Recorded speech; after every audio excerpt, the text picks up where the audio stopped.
जात न पूछो साधु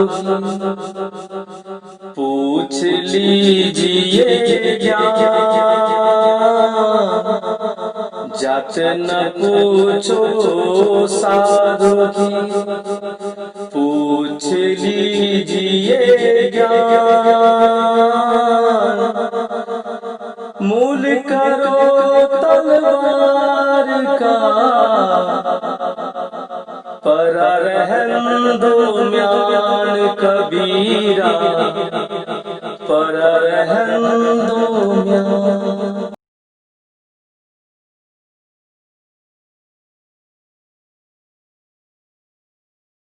वेलकम दोस्तों, आप सभी का स्वागत है ई गुरुकुल चैनल पे।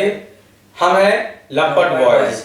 Going to discuss something about some facts about caste discrimination. जी हाँ दोस्तों, आप सभी जानते हैं हमारे देश में जातीय रूप से कितने भेदभाव हैं। हालांकि कुछ समाज के तत्व इसको स्वीकार करने के लिए राजी नहीं है। दोस्तों, आप ई गुरुकुल को लाइक करने के लिए इस वीडियो को आप देखते वक्त, जब आप ये इस वीडियो को देख रहे हैं, तब प्लीज प्लीज प्लीज आप नीचे बटन पे लाइक कर दें, शेयर कर दें और कमेंट कर दिए, कमेंट भी कर दें। और प्लीज प्लीज प्लीज सब्सक्राइब कर लीजिए। सब्सक्राइब बटन पे क्लिक करके ऑल बटन पे जाके टिन से बजा दीजिए। आज के टॉपिक कास्ट डिस्क्रिमिनेशन की। हमारे देश में जातिगत रूप से समाज अलग अलग क्लस्टर्स में बटा है। कोई समाज है जो जातीय समीकरण के हिसाब से चीजें बदलती हैं, चीजें होती हैं, चीजों को किया जाता है। ये सब हर क्षेत्र में है। आप देखिए, अगर हम न्यूज चैनल खोलते हैं शाम में, तो हम देखते हैं कि अगर इलेक्शन कहीं होने वाला है तो नेताओं के ये जीतेगा कि नहीं, बंदा कि हारेगा, इसकी बात होती है। आप भी देखते होंगे कि फना कास्ट के वजह से एक पार्टिकुलर कास्ट का वोट वहां पे है, फना कास्ट का वोट वहां पे है। ये देखकर ये जाति के समीकरण बनाया जाता है, जातियों के ग्रुप्स बन जाते हैं, है ना। तो ये चीजें तो हमारे हैं समाज में। जातिगत भेदभाव है हमारे समाज में। आप खुद सोचिए, आप एक देश में जहां पे हमारा संविधान हर जात के लोगों को, हर धर्म के लोगों को, हर संप्रदाय के लोगों को एक नजर से देखता है। लेकिन आप खुद से सवाल पूछिए दोस्तों कि क्या ऐसा है? क्या जो भी मेरे भाई बहन जो SC ST OBC से सुन रहे होंगे, उनसे मेरा ये सवाल है, आपके जीवन में कभी ना कभी ऐसे कुछ कास्ट डिस्क्रिमिनेशन के केसेस आपके साथ ये ऐसा कुछ हुआ होगा? अगर आप हुआ है ऐसा, तो आप प्लीज हमें कमेंट करके बताएं। आप बताएं कि जाति पाति करते करते इतने साल बीत गए आजादी को, इतने साल बीत गए आजादी को, आज भी हम दलित की बात करते हैं, आज भी हम छुआछूत की बात करते हैं। क्या आप बताइए, भारत के आज भी कुछ कोनों में आप जाएं जहां पे दलितों को मंदिर पे जाना बैन है, मना है। आप बताइए, ये कहावतें छोटे शहरों में, कस्बों में ये कहावत चलती है कि अगर आप दलित के साथ बैठ के खाएंगे तो आपका हड्डी गल जाएगा। क्या हो जाएगा? गल जाएगा। तो आप बताइए कि क्या ऐसा साइंटिफिक कोई किसी साइंटिस्ट ने रिसर्च करके बोला है? अरे भैया, वो भी इंसान है, हम भी इंसान है, वो भी इंसान है। हमारे में कोई भेदभाव नहीं है। हाँ। हम इंसान है, हमारे भी दो कान है, दो पैर है, दो हाथ है, उनके भी वैसे ही है। लेकिन फिर हम कौन होते हैं भेदभाव करने वाले? अगर आप कहेंगे कि ये समाज पहले से ही ऐसा चला आ रहा है, तो अगर ऐसा चला आ रहा है और आपको लगता है कि चीजें गलत है, तो उनको ठीक कौन करेगा? मंगल से कोई आएगा? नहीं, आप बताइए, मंगल से कोई आएगा? चांद नहीं आएगा। चांद से आएगा? कहां से आएगा? हमें आपको बात करना होगा, इसको ठीक करना होगा। आप हर चीज में दोस्त ऐसा है। मैं और कुछ लोगों को लगता है, कुछ हमारे क्लस्टर्स ऑफ, जैसे अगेन हम क्लस्टर की बात करेंगे क्योंकि ग्रुप में बटा हुआ है हमारे समाज को, forward, backward means OBC SC ST दलितों में ऐसे करके बांट रखा है और बंटवारा हो रहा है। बिहार में देखिए, नीतीश जी ने क्या किया, दलित में क्या था, महादलित। अब ये महादलित लेके आए हैं।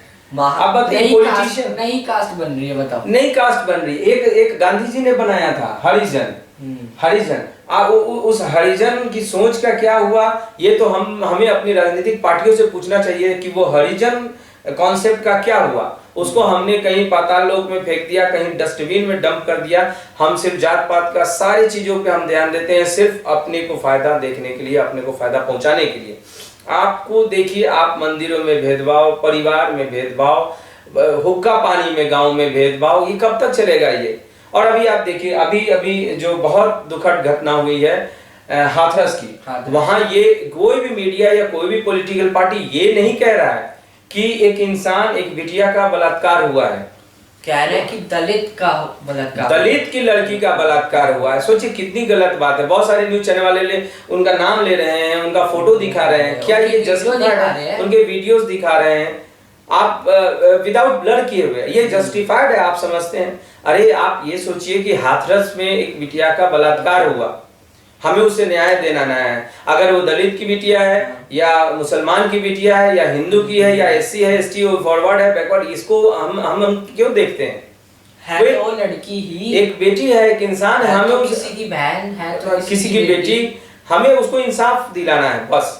और ऐसे नहीं, आप जितने देखिए अभी ये 15-20 दिन से जितना मीडिया वाले शोर कर रहे हैं, और शोर करना चाहिए, सरकार से आवाज उठानी चाहिए, पॉलिटिकल पार्टी से और शोर से आवाज उठानी चाहिए, बट ये कह के कि एक इंसान, एक लड़की के लिए हमें इंसाफ को लड़ाई करना है, ये अपने फायदे को देखते हुए दलित की है या नॉन दलित, ऐसे नहीं करना है।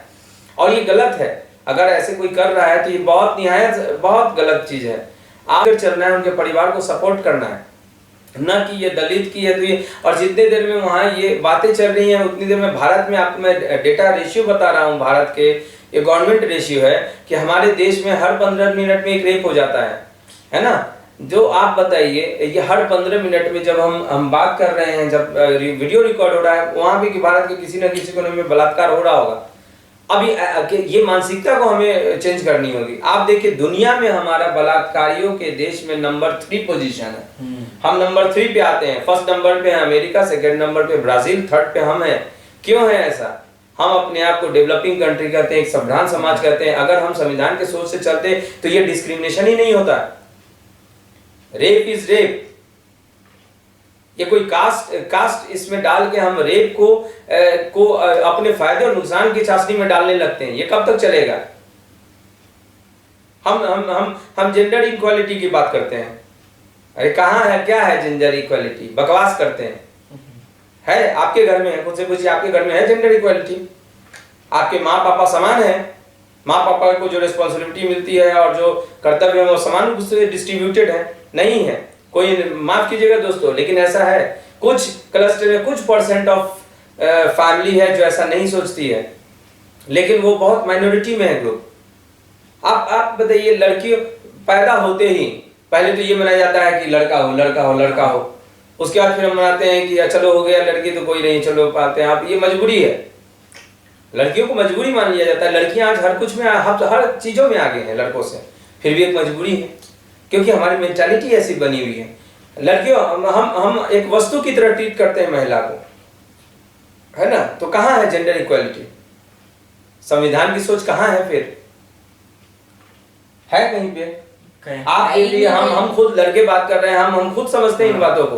क्यों? क्योंकि समाज सुरक्षित नहीं है लड़कियों के लिए, ऐसा सोचता है। अब तो लड़के क्या, लड़के का किसी के लिए सुरक्षित नहीं है। इसको सुरक्षित हमें बनाना होगा, है ना? जहाँ जैसे लड़के फ्री होते हैं, जैसे फ्रीली उनको, लड़की को हिंदी मीडियम में, लड़कों को इंग्लिश मीडियम में, लड़कियों को मोबाइल नहीं मिलेगा, लड़कों को मोबाइल मिलेगा। लड़कों को आने का समय कोई नहीं, साढ़े जब मर्जी आए, हैं? लड़कियों की जी 5 बजे के बाद क्या होगा? किससे बात कर रही थी दी? फ्रेंड से बात कर रही थी, मारा उसे भाई ने। ये क्या वीरता है? ऐसे नहीं होना है, ऐसा नहीं होना चाहिए। वो तो ऐसे ही रहा है। अरे अगर आप वीर हैं, अपनी बहन को बात करो, समझो चीजों को, है ना?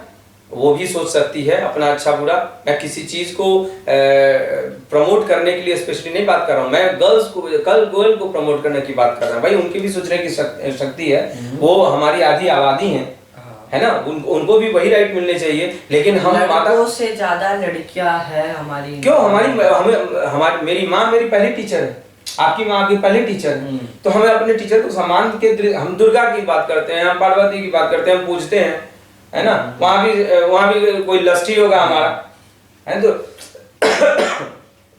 सॉरी। तो हमें वो राइट देने होंगे लड़कियों को। फिर समाज में सुधार, समाज की सोच ऐसे ही बदलेगी। गर्ल और बॉय, इसमें कोई डिस्क्रिमिनेशन नहीं करना। और जब ये जेंडर इक्वालिटी होगी, जब हमारा इंडिया, तब सही मामलों में इंडिया हमारा एक डेवलप नेशन बनेगा। क्यों? क्योंकि हमारी सोसाइटी की सोच बदलेगी, उससे बदलेगी। और ये हाथरस जैसी घटनाओं को इससे रोका जा सकेगा, और अल्टीमेटली इससे हम अपनी सोच बदल पाएंगे और कास्ट के डिस्क्रिमिनेशन को भी हम ठीक कर पाएंगे। दोस्तों, आप विश्वास कीजिए, मेरा ये बात मैं एकदम आपको फैक्ट बता रहा हूं कि जिस दिन आपने जेंडर इक्वालिटी को ठीक की, उसी दिन से सोसाइटी की सोच बदलेगी। और जब सोसाइटी की सोच बदलती है तो उसका प्रभाव पड़ता है आपके एक सोचने शक्ति जो होती है, जो प्रोसेस ऑफ थॉट होता है, जो प्रोसेस ऑफ थिंकिंग होता है, वो आप अच्छे बैकग्राउंड से आएंगे, अच्छे सोच से आएंगे, तो ये जो कुंठित मानसिकता वाले लोग जो बढ़ रहे हैं वो नहीं बढ़ेंगे, उस पर रोक लगेगी। और वैसे लोगों की जनसंख्या ज्यादा बढ़ेगी, पॉपुलेशन, जो ये किसी भी तरह के भेदभाव के अगेंस्ट जाते हैं, और तभी सही मायने में हमारे देश में कास्ट इक्वलिटी होगी। आपको मैं एक बात और अच्छी बात बताऊं, आपके भी समझने की है। बोलो। आप मेरे फैन जैसे हैं। हाँ। आप एक बात समझिए कि जिस देश में हम जनसंख्या की बात कर रहे हैं, हम रिजर्वेशन पे होते हैं, रिजर्वेशन पे बहुत, आप जानते हैं, मंडल कमंडल सब हो चुका है, सब देश ने देखा है। आप एक बात मुझे बताइए कि ये जिस देश में आज 41-42% हमारे यहाँ ओबीसी है, 30% जनसंख्या जनरल वालों की है, 20% हमारे देश में दलित हैं और एसटी हैं तकरीबन 9%। अब आप बताइए, एससी एसटी के लिए 23% आरक्षण पहले से चला आ रहा था, फिर ये मंडल कमंडल का दौर चला, ओबीसी के लिए भी 27% आरक्षण हो गया, मीन्स 50% रिजर्व हो गया सीट। अब आप मुझे बताइए, 41 + 20 + 9 मीन्स हो गया 69%। 70% हो गया। 70% पॉपुलेशन को आपने 50% रिजर्व कोटा दिया, ठीक है, अच्छी बात है, लेकिन हमें उस कोटे में एजुकेशन को भी बढ़ावा देना होगा, क्योंकि वो जो रिजर्व कोटे से आएंगे वो एजुकेटेड लोग आए तो उनकी भी सोच बदलेगी, क्योंकि उनके अंदर भी द्वेष है। दोस्तों, उनके मन में भी द्वेष है कि उनके साथ ऐसा ट्रीट होता है, तो उसमें भी पढ़े लिखे सभ्य समाज, लड़के लड़कियां पढ़ लिख के अच्छी क्वालिटी एजुकेशन लेके आएंगे, उनकी भी सोच बदलेगी। तो वो भी नहीं सोचेंगे कि नहीं, ये जो 30% है ये हमारा दुश्मन है। वो ये नहीं सोचेंगे, वो ये सोचेंगे कि हमें हेल्दी कंपटीशन में कैसे पार्टिसिपेट करना है ना। कंपटीटर को आप मार के कंपटीशन खत्म नहीं कर सकते हैं, कंपटीटर को जिंदा रख के आप कंपटीशन को खत्म कर सकते हैं, अपनी ताकत को, अपनी स्किल को इनहेंस करके, है ना। और जो 30% वो जो फॉरवर्ड और जनरल कास्ट के लोग बनते हैं, जो होते हैं, उनमें भी हमें ये देखना चाहिए कि उसमें क्रीमी लेयर का क्या रोल है, उसमें क्या कितने प्रतिशत फॉरवर्ड जनरल जो है वो गरीब हैं, गरीब तबके से आते हैं, जिनके पास जैसे एससी एसटी दलितों के पास, बैकवर्ड क्लास के पास जैसे उनकी सहूलियतें कम हैं, वैसे उनके पास भी हैं। तो वैसे लोगों को भी इनसे निकालकर एक रिजर्वेशन का कोटा प्रोविजन करना चाहिए। ये मेरी गवर्नमेंट से दरख्वास्त है, अगर ऐसा कुछ हो सकता है तो प्लीज करें। मैं जानता हूं कि ये सब वोट बैंक का खेल है, ये सारा वोट बैंक का खेल है, इसलिए पुराने नेता क्या सोचते थे, और आज अगर पुराने नेता होते आज तो ये चीजें हो जाती, क्योंकि उनके पीछे कोई लालच नहीं होता, कोई उनका लस्ट नहीं था। आज तो सबसे पहले यही क्वेश्चन बैठाया जाएगा कि कहाँ का है, अच्छा ये मेरी वोट बैंक है कि नहीं है, इस हिसाब से आवाज उठाई जाएगी। लेकिन ऐसा नहीं होना चाहिए, लेकिन है ऐसा, डेमोक्रेसी में हमारे यहाँ ऐसा है, तो है, क्या कर सकते हैं। इसी चीजों को ठीक करने के लिए हम आप यहाँ बैठकर आपसे बात कर रहे हैं। दोस्तों, आप अपने स्किल को इनहेंस करके, सोच को इनहेंस करके ये चीजें ठीक कर सकते हैं, और तभी हमारा देश का एक अच्छा भविष्य है, एक सुदृढ़ भारत तभी बन सकता है जब हम ऐसी सोच को डेवलप करें, चर्चा करें, बात करें, इन चीज़ों को ठीक करें। अगर आपके कोई फ्रेंड है, उसको ये कभी एहसास ना होने दे कि भाई तू एक बैकवर्ड कास्ट से है तो तेरे साथ मेरे घर में कुछ भेदभाव है ऐसा। मैं आपको कईयों किस्से के सुना सकता हूँ कि मैंने खुद इस चीज़ों को महसूस किया है, चाहे वो स्पेशली मैं ज़्यादा यूपी बिहार घुमा हूँ, तो मैं वहाँ की बात करता हूँ। वैसे तो मैं दिल्ली से पढ़ाई किया है मैंने, लेकिन मेरा जो परवरिश हुई है बिहार में भी हुई है, यूपी में मैंने पढ़ाई किया है, तो इन परिवेश से मैं आपको ज़्यादा बेहतर रूप से बता सकता हूँ। वहाँ मैंने ये देखा है कि जो हमारे SC ST और OBC फ्रेंड होते थे, उनको घर के बाहर खाना दिया जाता था, हमें घर के अंदर बैठा के दिया जाता था। मांस मच्छी बाहर बनता था। चलिए वो तो आपकी धार्मिक सोच है, उसमें कोई प्रॉब्लम नहीं है। कोई अगर कोई खान टाइटल का, मुस्लिम टाइटल का बैठ गया तो उसको भी सही ट्रीटमेंट नहीं मिल रहा है। बाहर से उनको एक द्वेष की निगाह से देखा जाता है। क्यों? यही इक्वालिटी की हम बात कर रहे हैं। अगर आप जेंडर इक्वालिटी की बात नहीं करेंगे, अगर हम आप कास्ट इक्वालिटी की बात नहीं करेंगे,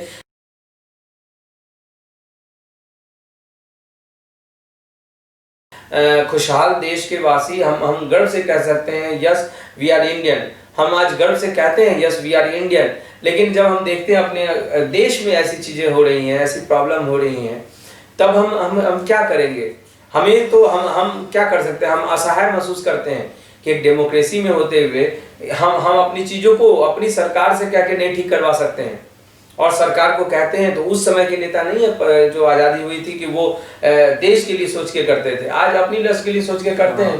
तो ये चीजें एक क्लस्टर के, एक यूनिट, एक फैमिली, एक इंडिविजुअल से शुरुआत होगी। इंडिविजुअल से शुरू होगा तो फैमिली तक बढ़ेगा, सोसाइटी में जाएगा, सोसाइटी से डिस्ट्रिक्ट, गांव कस्बे से होते हुए डिस्ट्रिक्ट, स्टेट, और तब इंडिया, और तभी हम पूरे ग्लोब की भी बात कर सकते हैं। नहीं तो आज सबसे सभ्य समाज सोचिए, अमेरिका, भारत जैसे समाज में हम टॉप लिस्टेड हैं रेप में। America is first rape country and we are third. तो ये कब तक चलेगा? तो दोस्तों आइए इस प्रोग्राम के माध्यम से हम एक आवाज बनकर उठे अगेंस्ट एंड जेंडर डिस्क्रिमिनेशन। और अगेन आप सभी से दरख्वास्त है, please please please rape victim के लिए फाइट कीजिए। कोशिश कीजिए कि आपके क्षेत्र में ऐसी कोई घटना ना हो। पुलिस अपना काम करते रहेगी, आप कोशिश कीजिए, मोरल पुलिसिंग कीजिए कि ऐसी घटना ना हो। सुरक्षा के लिए मोरल पुलिसिंग दादागिरी करके नहीं करनी है। पेरेंट्स को साथ लेकर, बच्चों को, बिटिया को, बेटों को साथ में लेकर आप एक सोशल पुलिसिंग की आप शुरुआत करें, जहां आप ये मोरलिटी बनाएं, बच्चों में एक मोरल दें कि ये गलत है, ये सही है, उसको सही मार्गदर्शन दें। तभी ये चीजें एक फैमिली से सोसाइटी होते हुए पूरे वर्ल्ड तक फैलेगी। तभी हमारा विश्व, हमारा भारत एक सुरक्षित जगह होगा इंसानों के रहने के लिए। नहीं तो भेड़ बकरी की तरह तो चलते रहेगा, है ना। दोस्तों आपको अगर ये वीडियो अच्छा लगा तो प्लीज ई गुरुकुल को सब्सक्राइब कीजिए, लाइक कीजिए, इस वीडियो को लाइक कीजिए, शेयर कीजिए, और हमारी इस मुहिम को बहुत आगे तक ले जाइए। अब दोस्तों आपसे अलविदा लेने का समय हो गया है, तो please please please take good care of yourself. Please like कर देना, सब्सक्राइब कर देना और शेयर जरूर कर देना, और कमेंट भी जरूर करना, कमेंट जरूर करना जो हमने आपसे सवाल पूछा है। और प्लीज सब्सक्रिप्शन पे जाके ऑल पोल करके टिंग से लाइक कर देना। शुभ रात्रि, शब खैर। और भोजपुरी में सुतवे की नरे छौड़ा। चलिए दोस्तों।